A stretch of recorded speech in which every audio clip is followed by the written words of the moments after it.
Buenos días hermanos, el Señor les bendiga, espero que se encuentren bien. En esta mañana me gustaría que meditáramos en la palabra del Señor en el Salmo número 73. Este salmo es de la autoría de Asaf y se titula El destino de los malos. Este salmo, como algunos otros salmos y otras porciones de la Escritura, nos da un enfoque acerca de la prosperidad de los malos. En este salmo en específico podemos ver que aun cuando el salmista se haya consternado por su propio sufrimiento, se encuentra aún más angustiado por la ausencia de castigo sobre los malos. El versículo 1 dice: Ciertamente es bueno Dios para con Israel, para con los limpios de corazón. El salmista comienza con la conclusión a la que llega y el principio que le permitirá mantenerse firme, pues él sabe que a pesar de cualquier sombra de duda y de cualquier dificultad, Dios es bueno. Esta es una verdad que no puede ser removida.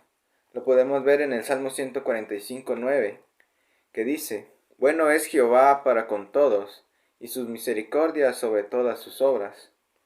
También en Nahum 1:7, Jehová es bueno, fortaleza en el día de la angustia, y conoce a los que en él confían.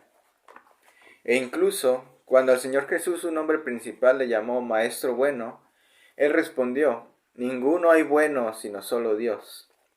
El estar firmemente confiados en nuestro Señor nos fortalece contra las tentaciones de Satanás. Sin embargo, aún la fe de los creyentes más firmes puede ser conmovida de tal manera que queden a punto de caer. En los versículos del 2 al 12 podemos apreciar el problema del salmista, al cual nos introduce con un "en cuanto a mí". Como vemos en contraste con la conclusión del primer versículo, observamos que el salmista estaba atravesando por el valle de la duda, estaba perdiendo su confianza en el Señor, estaba en peligro de apartarse, sus pasos estuvieron a punto de resbalar, como vemos que escribe en el versículo 2, casi se deslizaron mis pies, por poco resbalaron mis pasos. Esto era debido a que sentía envidia por la prosperidad de los malos. En los siguientes versículos describe el actuar de sus hombres, habla acerca de su arrogancia, de su prosperidad, de su aparente buena salud, además afirma que estaban libres del sufrimiento, menciona que su soberbia es abrumadora y que aún con sus palabras ofenden a Dios. El versículo 13 y 14 dice: Verdaderamente en vano he limpiado mi corazón y lavado mis manos en inocencia, pues he sido azotado todo el día y castigado todas las mañanas. Así comienza la parte donde vemos la lucha del salmista, que se extiende desde el versículo 13 hasta el versículo 22. Las palabras del versículo 13 no son la conclusión a la que llegó Asaf, sino son una afirmación de su tentación durante su lucha con las dudas.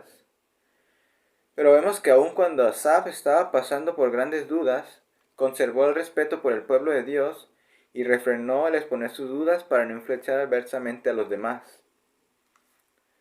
Como vemos en el versículo 17, no halló alivio hasta que fue al templo, y ahí fue donde entendió el final desgraciado de la gente mala. Aun cuando están en la cumbre de la prosperidad, no están sino madurando para la destrucción. Allí fue donde logró conseguir un equilibrio espiritual, al recibir un conocimiento final reservado para los malos. Matthew Henry comenta que el santuario debe ser el refugio del alma tentada. En los versículos finales, el salmista ha encontrado la victoria sobre sus dudas, ha dejado su necedad en el pasado, pues ahora pone a Dios como su roca y el conductor de su vida. El versículo 23-24 dicen: Con todo, yo siempre estuve contigo, me tomaste de la mano derecha, me has guiado según tu consejo, y después me recibirás en gloria. En conclusión, vemos que Asaf quitó la vista de Dios y comenzó a mirar a su alrededor, viendo la prosperidad de aquellos que viven en el mundo y viven para sí mismos, y sintió envidia. Pero no actuó en función de esa envidia, sino que por el contrario, entró en conversación con Dios en oración y comprendió el final de ellos, y también se dio cuenta de cómo había sido cuidado por Dios, cómo le había guiado y lo había tomado de su mano derecha. Comprendió su pecado y se arrepintió, generando un cambio en él. Después volvió su vista a Dios nuevamente, se aferró a él y a su esperanza. Comprendió que todo lo terrenal es efímero y perecerá, y que nuestra meta no es la gloria de este mundo, sino una vida eterna junto al Señor. ¿A quién tengo en el cielo? A nadie más que a ti. Contigo a mi lado nada me falta en este mundo. Ya casi no tengo fuerzas, pero a ti siempre te tendré. Mi única fuerza eres tú. Recordemos, hermanos, no quitar la vista de nuestro Señor, pues Él es nuestra roca y a su lado nada nos va a faltar.